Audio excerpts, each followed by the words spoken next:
Hey guys, welcome to another episode of Blitz Growth. Today I have an amazing guest here. Super excited to go deep with Maja. Maja is an expert at growth. She's the co-author of the top growth hacking course on Udemy. She's helped brands like Tesla, Apple, Deloitte, and Adidas with this brand. Unbelievable amount of students have been through this, and it's such a good course. We actually met through growthhackers.com, which she also helped build and scale an amazing community there. So we're going to dive into some tactics that was used at Growth Hackers. But today, I can't wait to dive into some growth hacking tactics and teach all you listeners how to growth hack your own brand. So Maja, thank you so much for joining. Having a blast here, Jack. I've been inviting you for 4 or 5 times already to join my courses and everything. So it was about time, mate. It was really about time for you to invite me. I know, I have to return the favor at some point. Absolutely. This is why we're doing this. But Maja, you've got a super impressive past. You're everywhere on LinkedIn. You're always delivering so much value. I do want to go back a little bit because listeners might not know what growth hacking is, or the importance of that when it comes to the creative side of marketing. That's how I think of growth hacking. I think there's traditional marketing, then there's growth hacking, which is like the creative side of it. But how do you kind of pitch growth hacking to brands? And then how'd you get into growth hacking? Like, it's not your traditional sort of skill set. So yeah, how'd you get into it? And then how do you explain it to brands or clients that you're working with? All right. So I just had the most amazing conversation today with Chris Out, another expert from Europe. He's from the Netherlands. And he said very nicely that 95% of people don't know what growth hacking is, right? And even though we are doing it for 10 years or something like that, the majority of folks still have no awareness what the discipline is. So here is my simplest pitch ever. How do I approach people with that? So it's all about the scientific methods, right? As Francis Bacon said in freaking 19th century or God knows what, it's all about having an assumption, testing it out, seeing what we have learned from it. So it's much more logical than making decisions for a year or so in advance and just betting all your money into one major thing that might pop up or not. So in a way, it's much more risk averse, even though it sounds a little bit contradictory, but it's much better to just separate these to a bunch of chunks where you can test a couple of different things and get better within every cycle than you are doing this experimentation. So I don't even call it growth hacking, as I'm working with really large brands. I call it experimentation. And I don't freaking care if we call it conversion rate optimization, if we are calling it conversion in rates, ads creatives, whatever. For me, it's all about the scientific method. So it's all about diversifying this risk of ours than if we would be living in some fantasy land and just waiting for our budget to be magically dispersed within a year or so. I don't like this. I mean, it's so fucked up to think about life in this way.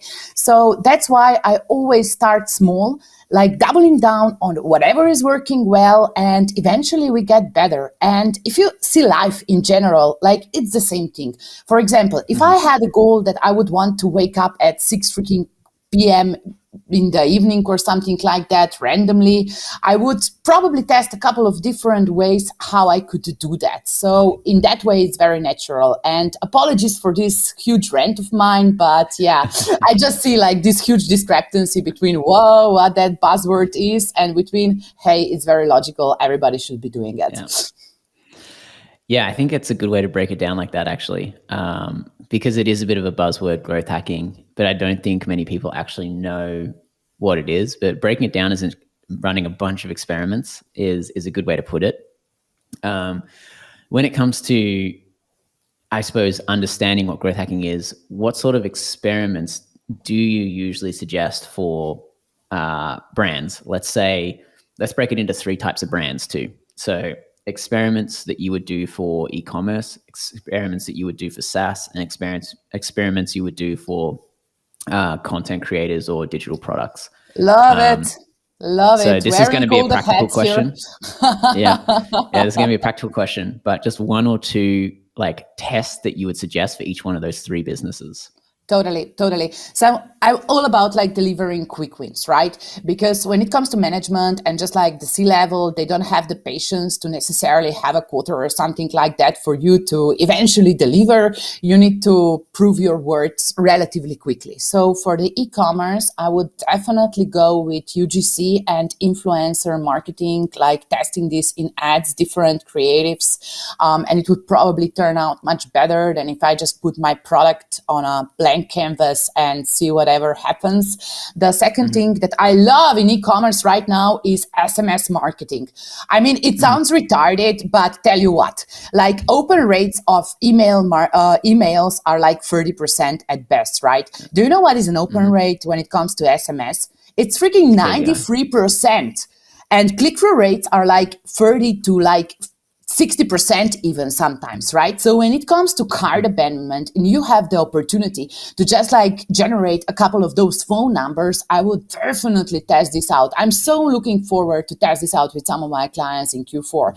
So that will be for e-commerce. And the very last thing that I always suggest in e-commerce is put your products higher on the page, because the majority of people will never see them if they are stuck out in the bottom of the page.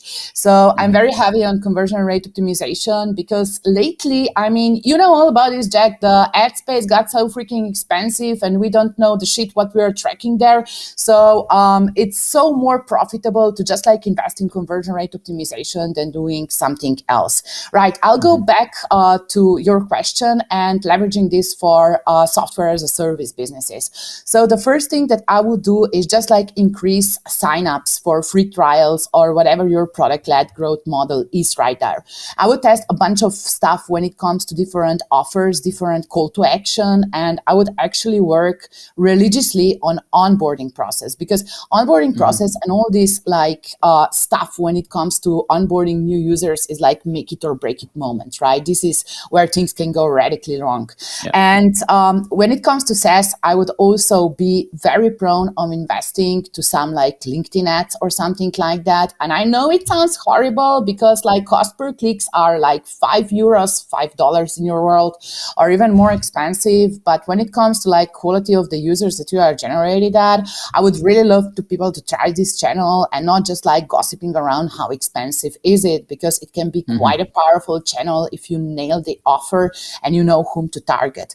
And then like with content creators, love this question because I'm just like in the cycle of it. I just did like 2 awesome like influencer deals today. So one girl has like 30K followers, the second one has 50K followers, and they are raving about my new LinkedIn course on Instagram, which might sound odd, but I tell you, brother, it's converting like crazy, because this is where attention is, right? So those lads have a bunch of followers, which are like female entrepreneurs, and it's selling like cray.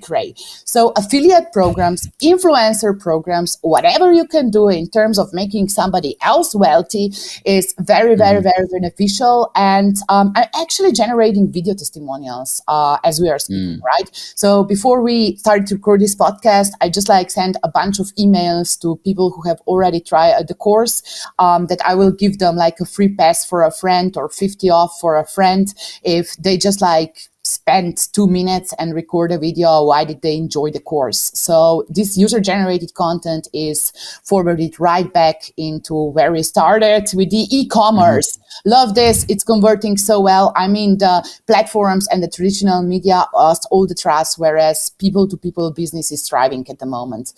Hope that was it. No, it was really good and in-depth. I think the content creator one is really interesting. Using the affiliates, using user-generated content, using the influencers, all that sort of thing. Oh, because, so you just called me basic for the previous ones. I'm just saying you're the topmost expert at the content creator. Nice safe. The content market. And I'm sure e-commerce is not far behind. No, but when it comes to e-commerce, I mean, really like SMS marketing, because right now, like we are FOMOing into Q4, right? And everything that we have been doing in terms of lead generation for the past few months or so, we just have to like harvest the shit out of it with email marketing. I want to bring in like SMS marketing to the mix. Of course, we are hyper testing creatives. That's always true. But I would just like to help people to find stuff that is converting the best, right? Because right now it's like balls to the wall moments. You're in it to win it. You have to put everything out there. Yeah, well, we actually did a Shopify training last night, and they just did Awesome. their first live event in downtown LA, which is really interesting. But yeah, everybody's really interested in SMS. But what one big thing was towing the line. We had a really long conversation about it, towing the line between being spammy or being useful. So, So cart abandonment in your would be opinion, useful for sure. now, Cart abandonment flow would be nice and extremely profitable. Yeah. And then out of cart abandonment, do you have any, like, what's your opinion on what you should and shouldn't do with SMS marketing? I don't have how do you avoid being too annoying and spammy, but how do you still generate sales? Right. So whenever I get an SMS that's something that I like, which is personalized to me, preferably in my local language, very importantly, and that could be totally automated, is valuable information for me. So whenever like a Gucci bag is discounted for 40%, of course I will check it out. I mean, it's a irresistible offer for me. So make it relevant, make it localized, and don't overdo it. I mean, you have a limited number of punching power there, but I mean, when it comes to cart abandonment and just like personalized offers, there is no way in hell that you could miss that, because people appreciate this valuable information. Yeah, that's actually a really good point, localization. Because yeah, we didn't actually talk about that, but that is true, like especially in Europe. Obviously the US is a little less we less ain't diverse. dum-dums, but it does look more personal if you send this in local language. Yeah, and no, it's good. And then do you have any suggestions or any tips on collecting phone numbers? Because I know at the moment it's people have been collecting emails for a long time, but people are only just starting to collect phone numbers. Is there any good ideas that you guys have, or any recommendations you have on how to collect emails? Phone numbers. Why do I keep getting that messed up? No worries whatsoever. You're fine. You're great. So look at the trigger, right? Look at the basic psychological trigger. Like the only way that I would give you a phone number and not be like petrified if somebody would be calling me from like the middle of African islands in the middle of the night, if I trust the company that they will provide me relevant information. So whenever you have stuff in the cart, whenever you have already like engaged yourself in a purchasing process, that kind of happens naturally because you kind of want to give this out for a delivery, right? I've seen that like with a lot of American podcasts right now. It's the call to action is text something to a certain number, right? It's no longer like go to UTM, let me repeat that 3 times for you what the discount code is, but it's just like text whatever offer and you got that handled. So in the media that we are doing is quite a nice placement as well, I reckon. And the third thing is just like, I'm a little bit cheap as a person when it comes with offers. So whenever you would offer me a discount, which is in my head like higher than 50 euros or something like that, I would give you my phone number. I would even do it for 20 bucks maybe, if I'm so sure that I can opt out whenever I can. So I don't think that like the mechanisms and the offers are that different from emails. I just think that they should be triggered further down the funnel, right? Once you already want a trust of somebody, because otherwise, God, I will just give you the fakest phone number that I could possibly think of. Yeah, I think those are some good points. So, really trying to get the phone numbers of your best customers because they already trust you. And then also giving it a reason not to give a fake number. So it's like, they need that contact information to claim the offer. Yep. To claim the offer, or even to contact support. I've seen a few brands do this kind of well, where they'll offer support via text, which is kind of interesting because Love it. So good. Via an email is kind of annoying. But if you can literally just text someone and be like, yo, where's my package? Or, how do I get access to XYZ? Gymshark, champions in that, like support via Messenger, support via everything. They freaking rocket it. Like when it comes to support championships, they are the kings. Okay. Any recommendations on tools for SMS marketing or anything? So I recently started to work a little bit with Cardboss. So that's a European company. Klaviyo is offering a service like that, but it's a little bit more difficult to collect a phone number. So I would immediately suggest Cardbox. Those guys are crushing it. They are growing like 500% month to month. It's a relatively new service, but like at least in Europe, they are killing it. Otherwise, just like the dumbest thing that you could be doing is just like to replace email marketing campaign that you have, if your tool already enables that, like Klaviyo or like some Twilio tools or something like that. Sendinblue has this option, and just like invest freaking $100 in SMS marketing. Put your best offer out of that and see what happens. I mean, you don't have to revolutionize marketing for that. You just have to test it out. And that's exactly the point of growth hacking, right? Instead of doing like a really large project, we would just say, fuck it. Like we will invest $500 into that, whatever you can afford, and see if that has positive return on investment for us. And based on that, we could either double down on it and we would scale it, or we would say, never would I ever test again. Okay, so I've got a lot of questions about this. So first off, in terms of measuring that ROI, what are some tips on how you can measure your ROI on your experiments? Because I know a lot of people will be like, hey, this is a great idea, I should test this, but then they don't measure it. And at the end, they're like, well, I don't know if that worked or not. Should I do it again? The simplest, the dumbest things, of course, are like the discount codes, right? So if you can like somehow trigger a special discount code, if you're using like smart tools such as Cardboss, for example, or if it is integrated with your email marketing, I guess it should work analytically. So that shouldn't be quite well of a problem. But look, I'm working with influencers all the time. I'm an influencer myself, believe it or not. I do a bunch of you definitely are. Brushes and softwares and God knows what.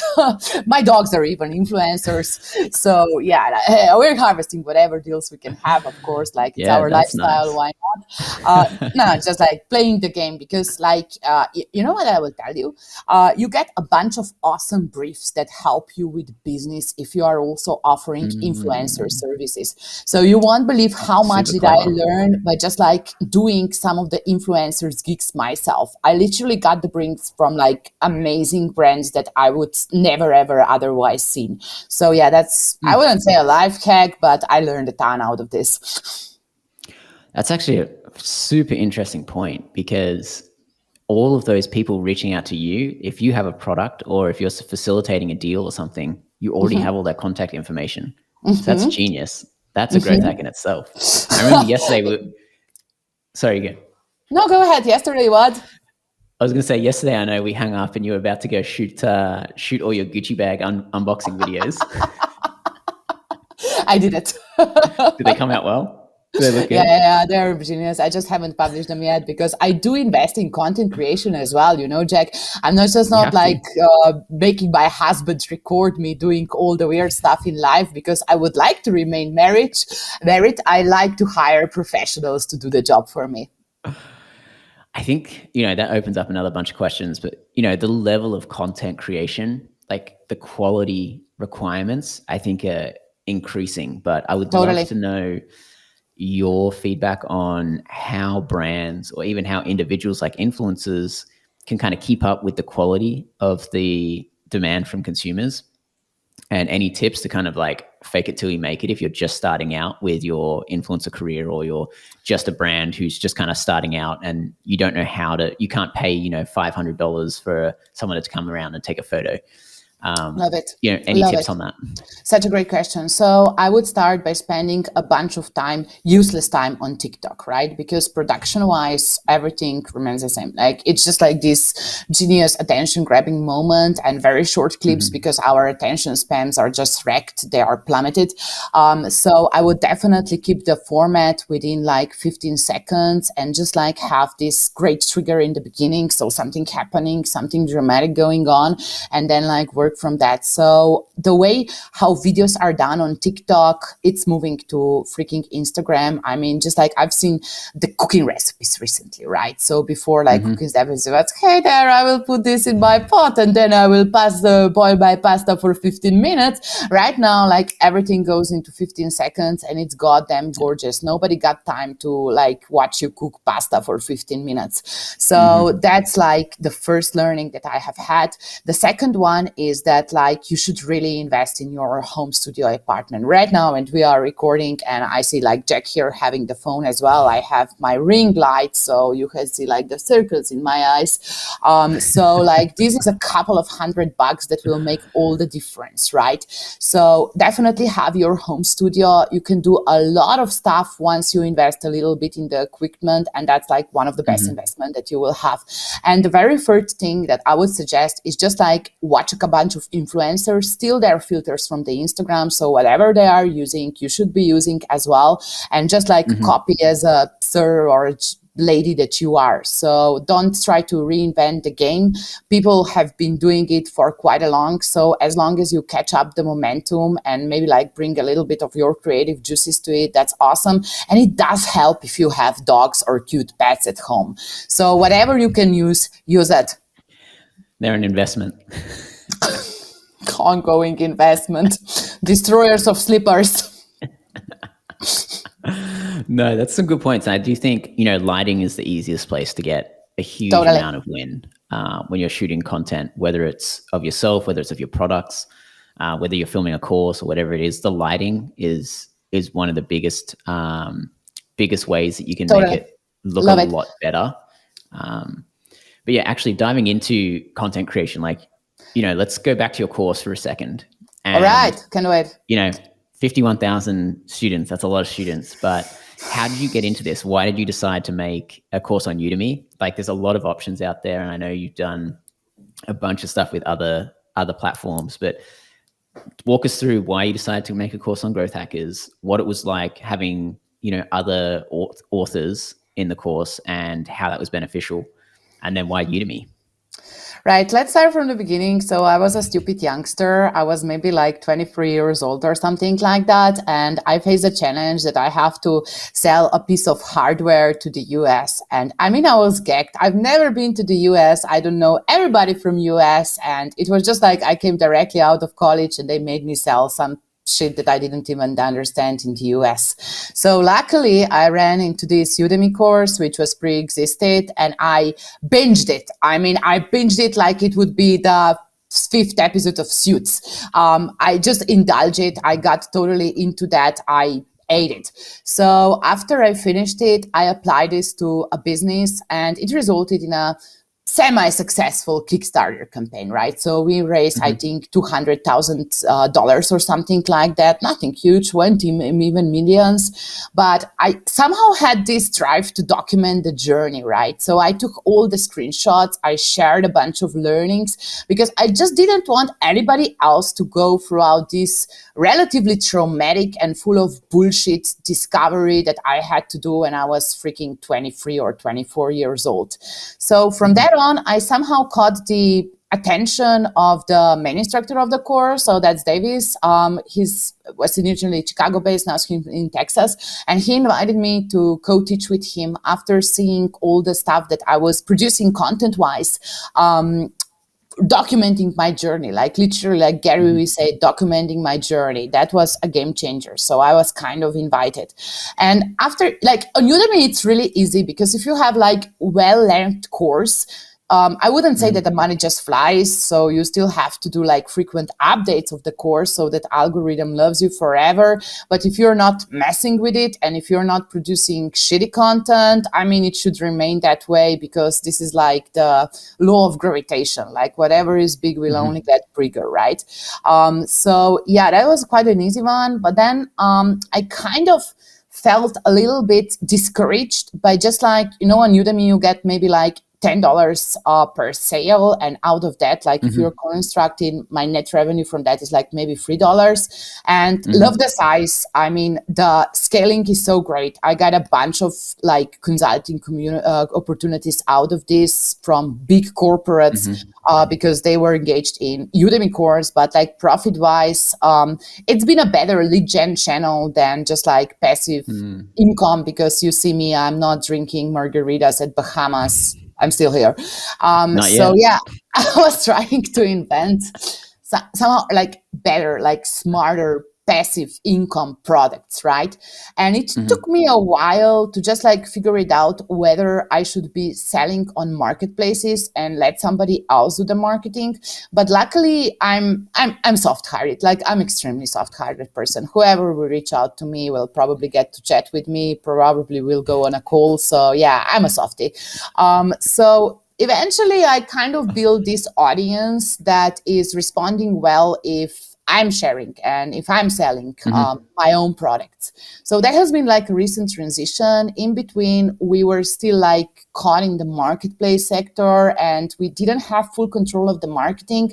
But by now, like in 2021, as we are recording this, I think you should, because you learn a ton. You have opportunity to like have access to this information, and I believe that you are building a family or building a community. So data ownership right now, as this week, like Facebook gone down for a while. I mean, we're thinking about this. It's important. It's increasingly important. Yeah, I think, it's tough with Udemy owning your students a little bit. I know you still can communicate. But it's great for getting your name out there.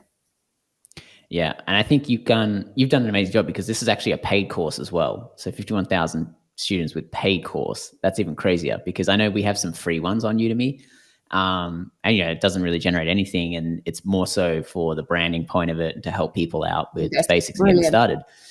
So I think if you do have a bigger product, like a bigger SaaS product or a bigger e-commerce brand or something, or even a bigger content product that you're paying on the back end, using those marketplaces is a good way to do the discovery, as you were saying. So it's like, totally get people in the door. Go where the audience is, harvest somebody else's like previous market action. Don't go and reinvent the wheel, just like grab the attention where it already is. So right now, I would still love to do like LinkedIn learning, for example. They don't let me in just yet, but I keep on lobbying, and I'm a pretty persistent human being when it comes to that. So eventually I will get it. I don't care if it takes me 5 years, I will get in. Just to get the exposure, like the awareness, because once people get attached to your brand, like it's easier for them to decide if you are worthy of their attention, if you're a content provider that they would trust in the long term. And this is how you can just like leverage the audience to do the cool stuff afterwards. Yeah. No, they're good points. And a few more questions about courses. So you're obviously an expert at courses. Let's go through a few benchmarks or a few tips. So, first question, we'll do maybe like 4 or 5 questions. We'll do kind of like a lightning round sort of situation. So, okay, by the way, for all the listeners, I didn't receive any script whatsoever. So Jack is tormenting me right here, right? I'm not prepared to do this. So whatever I say now can be and will be used against me. That's how we no, do don't stop. Don't stop. Loving this. Go ahead. Okay, so first off, how often should a course creator update their course or add new content, do you think? So in Udemy, we do it once every half year. So it's once per 6 months because it's good for the algorithm. Within my courses, I think I will do them monthly. And I already have like this huge backlog based on the feedback that people have been saying to me because it's just like a little bit there, a little bit there. And I think that you can make like compound interest with that and just like make people insanely satisfied, and it doesn't cost you anything. Okay. Next question. How long do you think a course should be? I know this is a super wide question because every topic is different, but generally, rule of thumb, how long do you think students are willing to sit there and watch a course for? Based on my information, the majority of courses that last like 6 to 8 hours are watched in average for like 20%. This is the statistic that I'm seeing year to year. So it's probably like course duration has double effect, right? So it has the effect when it comes with acquisition, because you're kind of calculating in your brain how much value are you getting out of this. And if I try to sell you like an hour course for $500, would you take it? No, not at all. No, but if I just like invent that I have like 42 hours of content, you would probably consider this a bargain, right? Yeah, even though I would never watch it all. You wouldn't, but you would be inclined to pay, right? So this is like the first thing when people are calculating like how long the course should be. So here are a couple of learnings. no lecture should ever be longer than 20 minutes. Preferably, they was saying in the range of like 3 to 5 minutes. If there are short videos like screen sharing or something like that, could be up to 10. But please don't make it longer, like specific tutorial than half an hour, because like the retention rates would just plummet. You're competing against Netflix at this point. So the second learning that I have here is that when it comes to course duration, it shouldn't be more than a day. So you should keep it like between 4 or 6 hours would probably be a sweet spot. But whenever it comes like with more than 2 hours, it's probably like a little bit affecting your bottom line when it comes to pricing it, right? So you have to be a kick-ass expert if you want to sell like a 2-hour keynote for $200 or something like that. So that's a positioning right there. I don't have the perfect answer for it, but this is what I've learned so far. Well, it's pretty perfect. I don't know if I could have answered it better myself, actually. Okay, and so next question.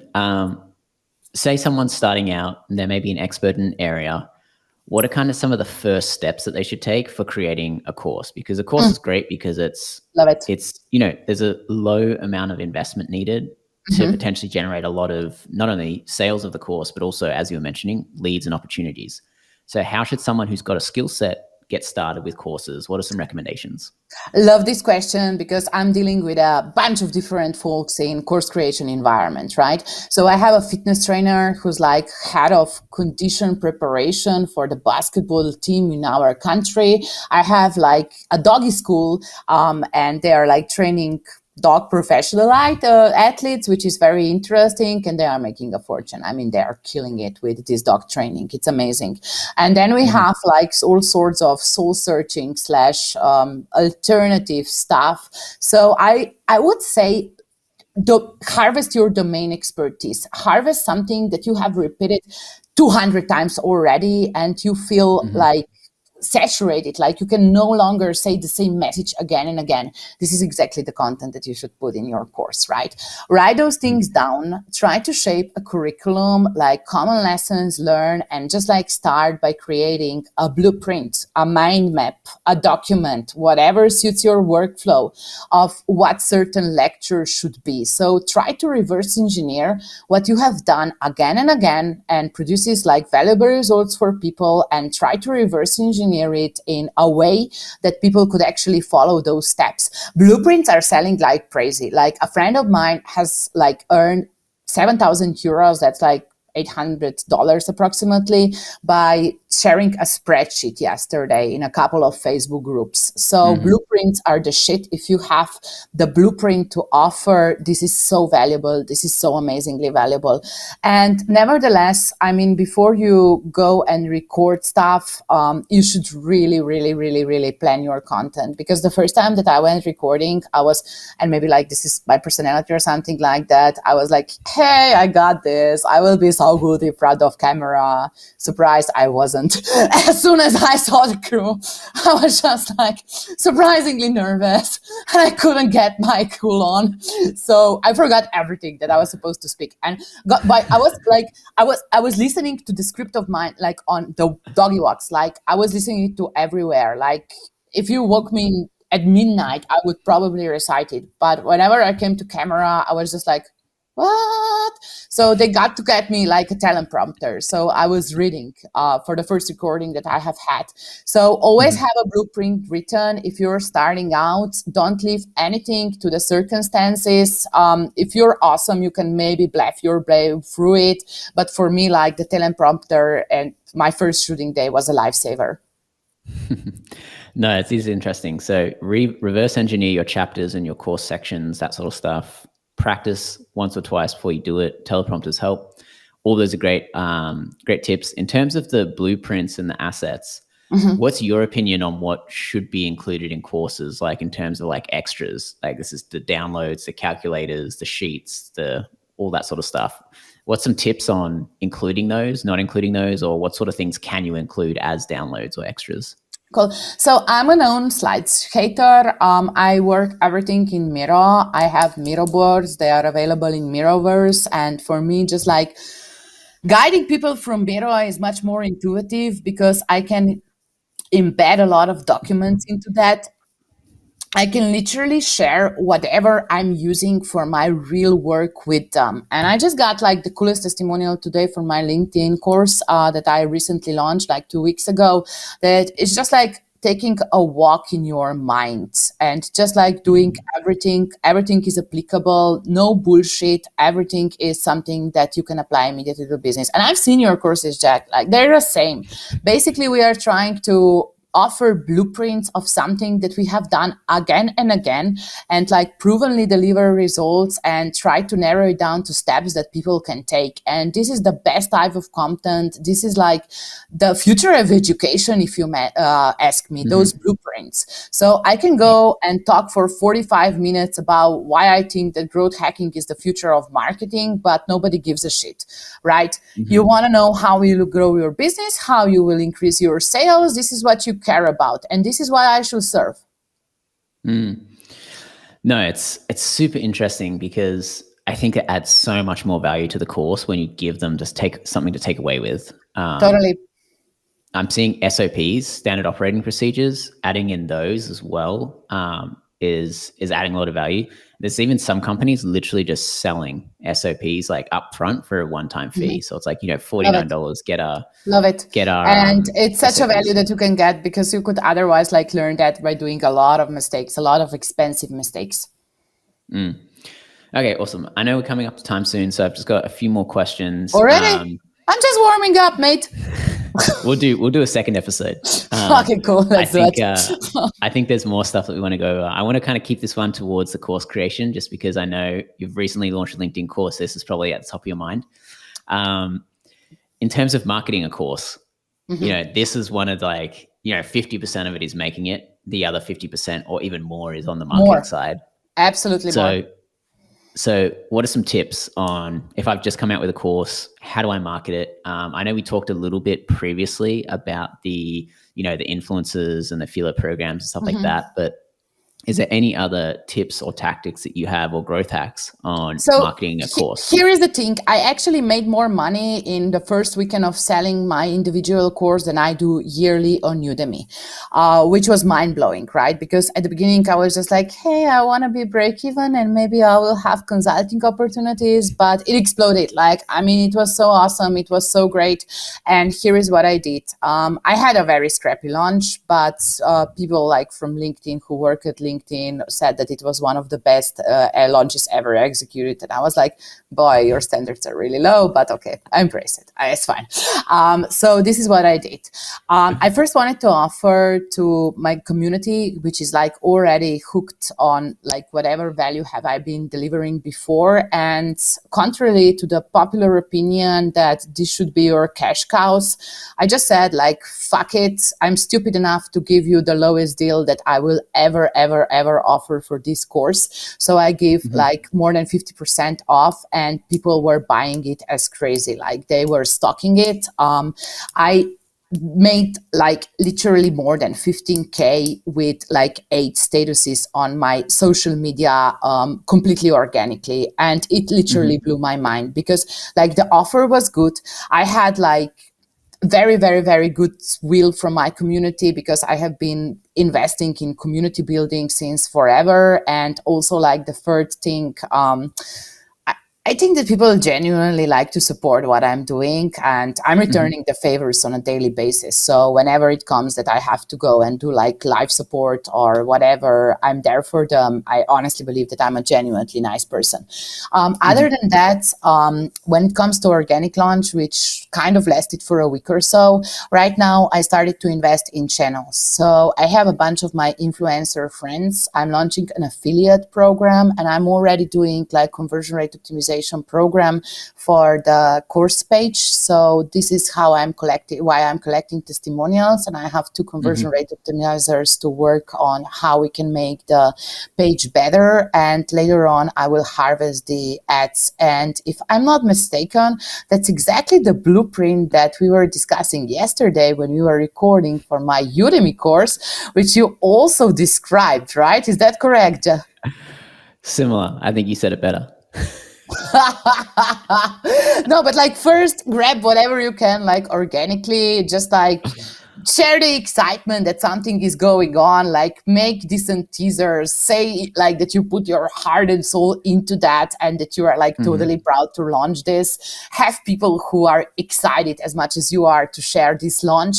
And then like once this initial excitement runs off, you should probably be like outreaching to people who have already done the course and fingers crossed are happy with it, which they are. But yeah, this is like the testimonials and the influencer page. And as soon as this drains out, I will just go with paid and more media placement. That's approximately the plan that I'm tweaking on a daily basis.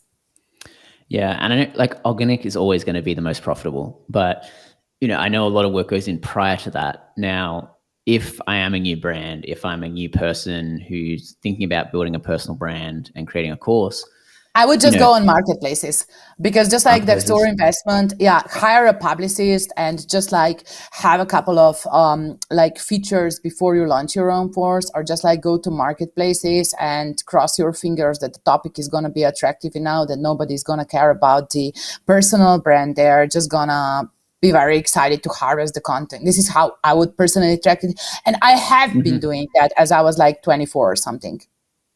Yeah. I think that's a good place to start. And then when it comes to building that organic following and that organic community, I know you're like really good on LinkedIn. What's your suggestion for brands on how many channels they should focus on, and how do they build that community? Like your community loves you. How do you kind of build that, not only trust, but also like that likability?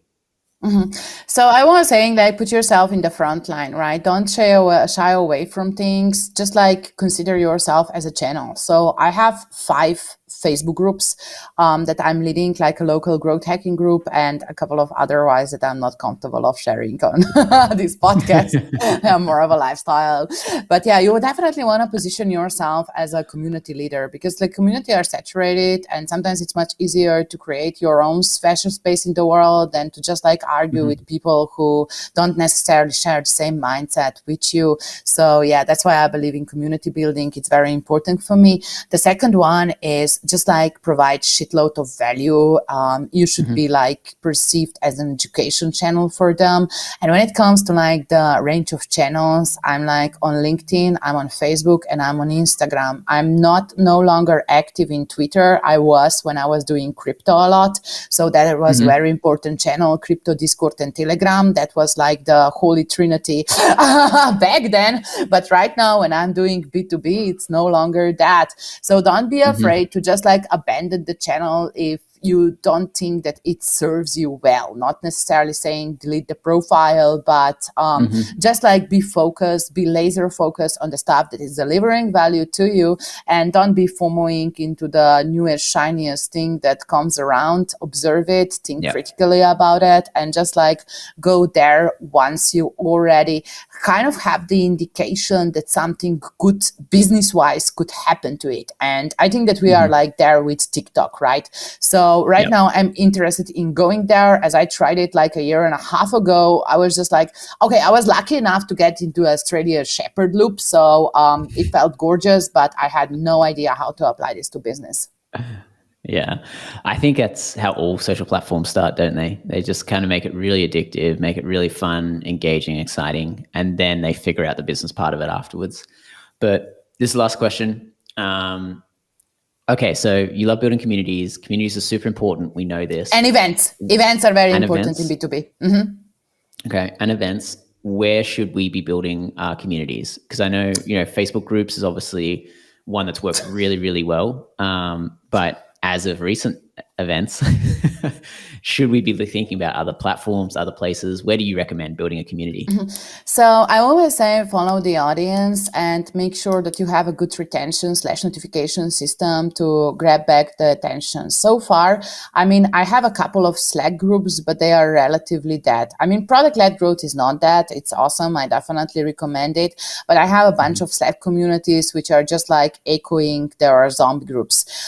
What is beautiful about the Facebook algorithm is that everybody who's active there get like a notification. So if you're doing a decent job as an admin and keeping the group alive, I mean, in one of my local groups, we have like 5,300 members, and out of which like 4,800 are active.